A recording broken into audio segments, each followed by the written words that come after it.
Welcome to Reformed Thinking. Glad to be here for this one. So, I want you, the listener, to imagine for a second that you are staring right out your living room window at a Category 5 hurricane. Oh man, terrifying. Yay. The sky is turning this bruised, violent purple. The wind is just howling, ripping shingles off roofs. Yeah. And local authorities are broadcasting these frantic emergency evacuation orders on the radio. So what do you do?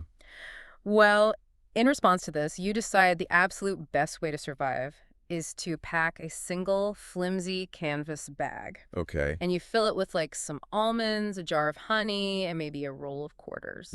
Wow, that's a terrible survival plan. It sounds completely ridiculous. You Sure. are facing a literal meteorological monster, and you are out there trying to hold back the storm with spare change and some snacks. Yeah, that's not going to end well. But today, we are taking a deep dive into an ancient text that suggests human beings do this exact sort of thing on a daily basis. We really do. We have this terrifying addiction to our own autonomy. Well, absolutely. We constantly want to grip the steering wheel, run the spreadsheets, and just convince ourselves that we are the ones orchestrating our own survival. Because giving up that control feels like absolute agony. It really does.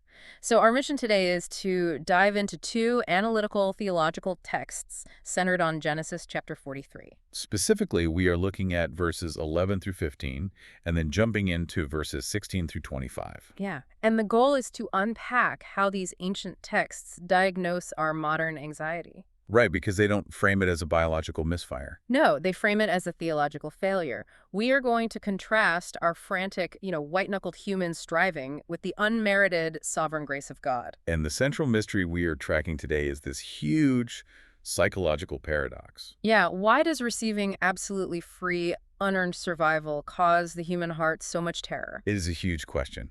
But to set the stage for all of this, we really need to travel back to the ancient Near East. Please set the scene for us. So we are looking at the patriarchal era. This is roughly the 19th century BC. Okay, quite a while ago. Yeah. And the geographical reality here sets the stakes for the entire narrative we're looking at. Because it's not just a minor inconvenience. Right? No, we're not talking about a seasonal drought where the local market just runs out of a few luxury goods. Right.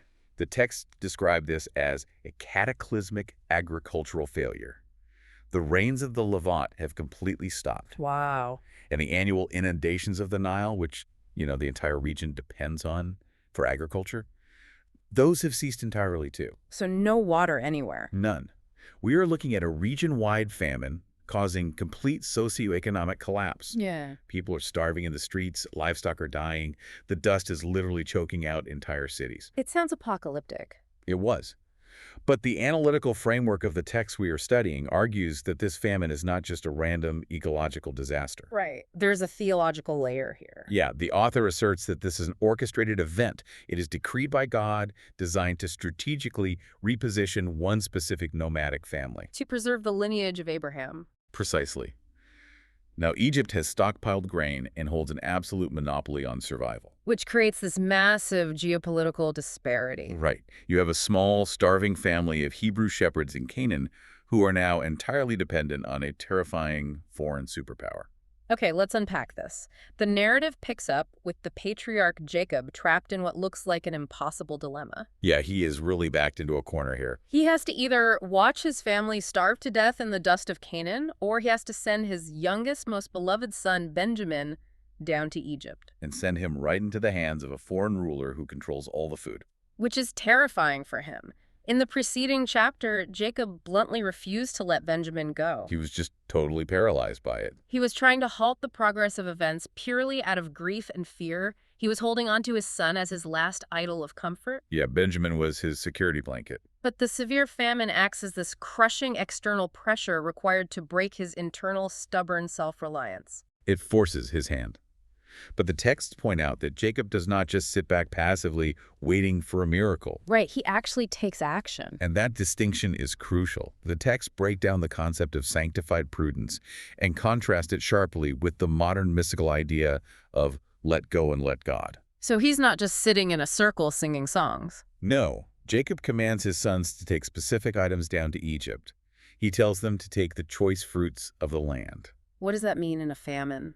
Well, the author analyzes the Hebrew word zimrat, which translates to the praiseworthy best of the land. Okay. Even in a catastrophic famine, the arid hills of Canaan produced luxury items like balm, honey, myrrh, and almonds. Oh, because those are plants with deep tap roots. Yeah, or resins that survive drought. So Jacob is gathering a tribute, A bribe, basically. a diplomatic gift, let's call it. And in addition to the Zimrat, he commands them to take double money, or kisef mishneh. And the texts argue this is a practical acknowledgement of human depravity, don't they? Yeah, because during their previous trip, the brothers' money was mysteriously returned to their grain sacks. Which looked super suspicious. Right. Jacob knows the foreign ruler might suspect them of theft or espionage. Yeah. And those crimes carried a death sentence. So he is covering all his bases. He acts with scrupulous honesty, balancing the ledger perfectly. The texts highlight how human intellect, planning, and preparation operate alongside divine decrees. Bringing in the theological concept of secondary causes. Yes, God orders events, but he uses the natural decisions and actions of human beings to bring those events to pass. But is Jacob simply acting like a shrewd businessman bribing a CEO? How do you mean? Because it feels a lot like my hurricane analogy. You know, you pack the flashlights, the batteries, the first aid kit, and the specific amount of cash you think you might need. Right, you do everything right. But then you realize the sheer scale of the storm makes your little canvas bag completely insufficient. I see what you're saying. Jacob is packing his emergency bag with almonds and double money, but he is facing a geopolitical giant who holds the keys to life and death for the known world. It is totally out of scale. And this is where the author of these texts actively critiques modern prosperity gospel and seeker-sensitive movements. Yeah, the text pull no punches there. The claim is that this narrative proves God does not exist to cater to our comforts. Right. The author argues that God uses severe affliction to systematically strip away false refuges until people are forced to rely entirely on his mercy. So the text interprets the destruction of Jacob's false sense of control as a necessary, agonizing grace. It is painful, but necessary. Yeah. And after Jacob completes his practical preparations, his emergency bag, as you called it, he turns to prayer. This is in verses 13 and 14, right? Yes. He invokes a specific name for God, God Almighty, or El Shaddai, asking him to grant mercy. And there is a lot of weight to those specific words. The exegesis provided in the text explains that El Shaddai implies absolute all-sufficiency in the face of human impossibility. So it is a name you use when you are totally out of options. It is a name used when humans have reached the absolute end of their strength. And what about the word for mercy? The word Jacob uses for mercy is rachamim.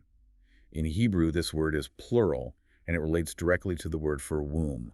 Oh, wow. So it has a maternal connotation. Yeah, it indicates a very specific type of mercy. It is a visceral, maternal, fiercely protective compassion. So he is asking God to change the ruler's heart. Jacob is asking the all-sufficient God to implant a protective, maternal compassion into the heart of this terrifying, totalitarian Egyptian ruler. That is quite the prayer. And then Jacob makes a haunting, definitive declaration. If I am bereaved, I am bereaved. The Hebrew verb used for being bereaved of children is shakal, correct? Yes. The grammatical tense of that word is fascinating too, right? Because the texts point out that he uses the perfect tense. Yeah, he does not say, I might be bereaved, or I hope I am not bereaved. What's fascinating here is the perfect tense indicates a settled state of mind. He has accepted it. He has metaphorically died to his hold on his son. He yields completely. That has to be so hard. The texts note that this moment establishes the true hierarchy of authority. By appealing to El Shaddai to change the heart of the Egyptian vizier. Yes. Jacob recognizes that the human ruler is entirely subordinate to divine sovereignty. The earthly king is nothing more than a stream of water in the hands of the Almighty. So Jacob's internal resistance collapses. He moves from stubborn refusal to a posture of total resignation. He finally hands over the illusion that he is the one keeping his family alive. I want you, the listener, to think about your own life for a second. What is your Benjamin? Yeah, it's a tough question. It is. What is that prized possession, that relationship, or that career that you are clutching tightly, terrified to lose? We all have one. The text asserts that our modern anxiety is the direct fruit of trying to be your own sovereign. As long as Jacob held on to Benjamin, his family was starving. Exactly. The moment he released his grip, the narrative moves forward. And it moves forward right into the heart of Egypt. So the brothers arrive and are immediately summoned to the house of the vizier. This is the second highest office in the land, a title known as the Jati. Now we, the readers, know this vizier is actually their brother Joseph. The one they sold into slavery 20 years ago. Yeah, but they do not recognize him. Not at all. Culturally, in the ancient Near East, a meal in a ruler's home meant covenantal peace and protection. It was a massive honor to be invited. But the brothers are utterly terrified. They believe the money returned in their sacks is a pretext for a violent assault to enslave them. The texts unpack the psychological state of the unregenerate conscience in this moment. Because they have a lot of baggage. These brothers carry a 20-year secret of treason. They plotted to murder their own brother, threw him in a pit, and sold him for silver. That guilt doesn't just go away. No. And the source text connects this ancient scene to a modern statistic. Nearly 40% of adults in the modern industrialized West experience chronic anxiety. Wow, 40%. Yeah. And the text diagnoses this anxiety not as a biological misfire, but as the crushing weight of a guilty conscience standing before absolute holiness. That is a heavy claim. The exegesis of verse 16 provides the mechanics of this terror. Joseph commands his steward to prepare a royal, extravagant banquet. The Hebrew words are taba and taba. Yeah, denoting a massive, lavish meat slaughter, the kind of feast prepared for honored royal guests. But they don't see it as a party. Not at all. When the brothers are brought to the house, they experience a trembling dread, captured by the Hebrew root yer. They think they are walking into an ambush. They tell each other that the ruler is going to launch a violent, overwhelming assault against them. Using the rare Hebrew word hitgolel, which literally means to roll oneself upon someone. So the Lord of the land has prepared a feast of grace, and they interpret it as a military entrapment. Here's where it gets really interesting.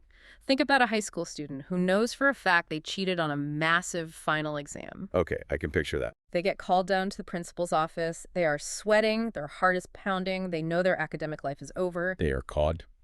They walk in, and the principal smiles and hands them a full-ride college scholarship. Oh, wow. The student sits there, sweating through the entire meeting, totally convinced it is an elaborate sting operation. They're waiting for the other shoe to drop. Right. They think, if I accept this scholarship, the police are going to jump out of the closet. The irony is staggering. Pure, unmerited favor actually amplifies their terror because they know, without a shadow of a doubt, that they deserve wrath.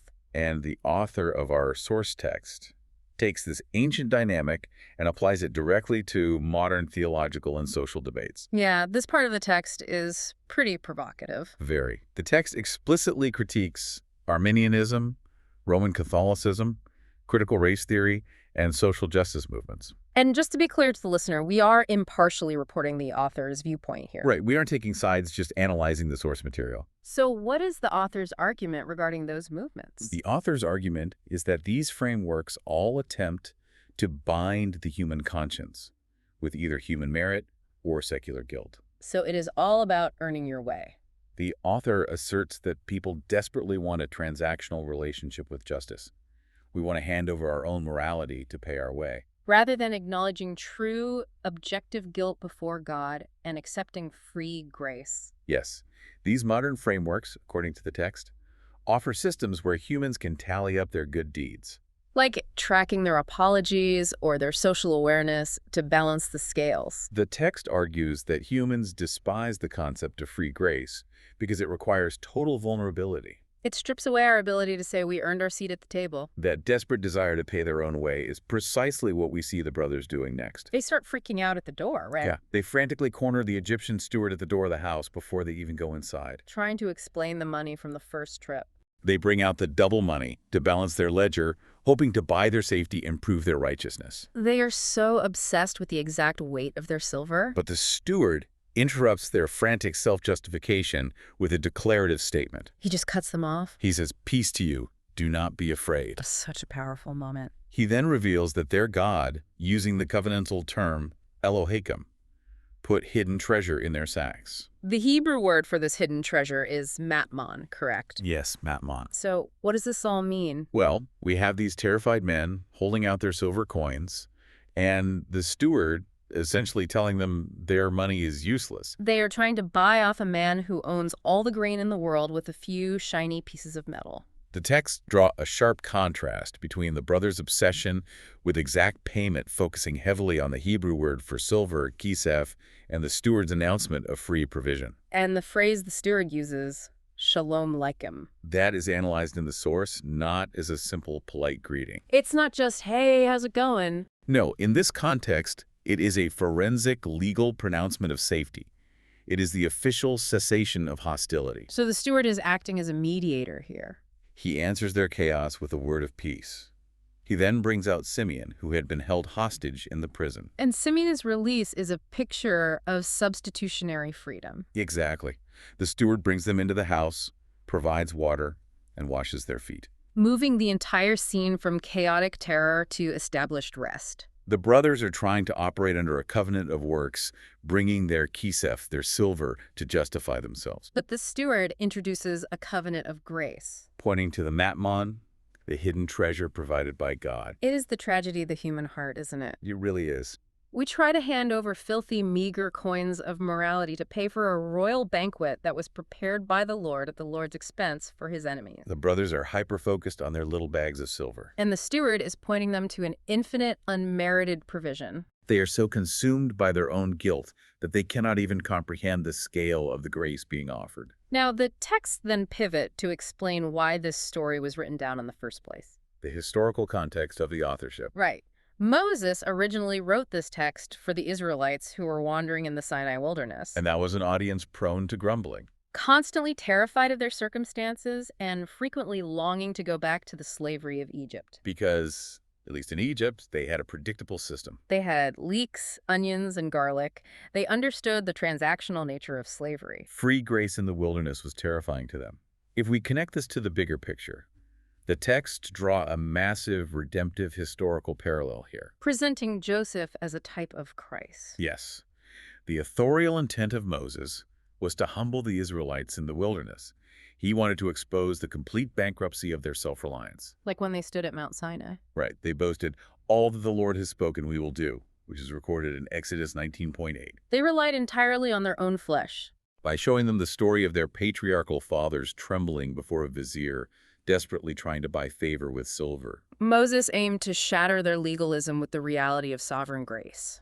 The intended effect was to move the audience from a state of paralyzing fear to a state of rest, grounded in the knowledge that God provides the treasure. Moses is showing them that their forefathers were just as guilty, just as fearful. And just as eager to pay their own way. But God saved them anyway through a mediator they did not recognize. The source unpacks this incredible true Benjamin shadow, too. It is a beautiful comparison. Jacob sent his beloved son Benjamin into a far country with fear and trembling, hoping for his return but fearing his loss. In contrast, the texts argue that God the Father sent the Son into the world with absolute certainty of his death. To secure life for a famished world, Jesus is presented as the true Benjamin, the son of the right hand. Who went into the Egypt of sin and death, not to buy grain, but to give his own life. It is a stunning contrast between human anxiety and divine certainty. Jacob is white-knuckling his plans, hoping for a sliver of mercy. While God is executing a sovereign decree, providing the ultimate mercy at his own expense. The prophetic and typological weight of the narrative is undeniable here. Joseph is the beloved son, hated by his brothers. Rejected and sold for silver. He descends into the pit and the prison only to be exalted to the right hand of the supreme ruler. And from that position of absolute authority, he saves his treacherous brethren who come to him offering worthless silver. The text argues that this is the precise posture of every sinner before the exalted Christ, We come terrified by the law. trying to offer our own merit, our own good deeds, our own apologies. And the true Joseph tells us our money perishes with us because the grace is free. The banquet has already been prepared. The slaughter, the tabah, has already happened. The mediator has already washed the feet of the guests. The texts demand that we drop our silver. You cannot buy the bread of heaven. No. And if you, the listener, are a person who is terrified that your current circumstances are the universe paying you back for your past mistakes, The source text says you are misinterpreting providence. you are viewing your life through the lens of guilt rather than the lens of grace. You are assuming that every unexpected event is a trap. A hit goal, An overwhelming assault, when in reality, it might be the terrifying grace of a royal banquet. It reframes everything. We have covered a massive narrative arc in this deep dive. We really have. We started with Jacob's agonizing surrender of his illusion of control. Moving past his emergency bag of almonds and silver and yielding to the Almighty. We followed the brothers into Egypt, witnessing their terrifying encounter with a grace they could not comprehend. Their guilty consciences turning a feast into an ambush. And finally, we arrived at the forensic peace declared by the mediator, the washing of feet, and the free treasure. The invitation here is to stop trying to balance the ledger of your life. The hidden treasure has been freely given, and there is a peace available that requires no payment. But as we close, the text prompts a crucial, thought-provoking question. What is that? Well, the brothers receive a declaration of peace from the steward in this chapter, but their actual crime against Joseph has not been spoken out loud yet. Right, Joseph is still hiding his identity at this point. This raises an interesting dilemma. Does a guilty conscience ever truly find lasting rest in unrecognized grace? That is a great question. Or does complete freedom require the blinding shock of the offended party finally revealing their true identity, looking the traitor in the eye, and explicitly saying, "I forgive you"? That is something to ponder as you consider your own standing before the sovereign. Are you still white-knuckling the wheel, trying to pay off a debt that was canceled centuries ago, or have you yielded your Benjamin?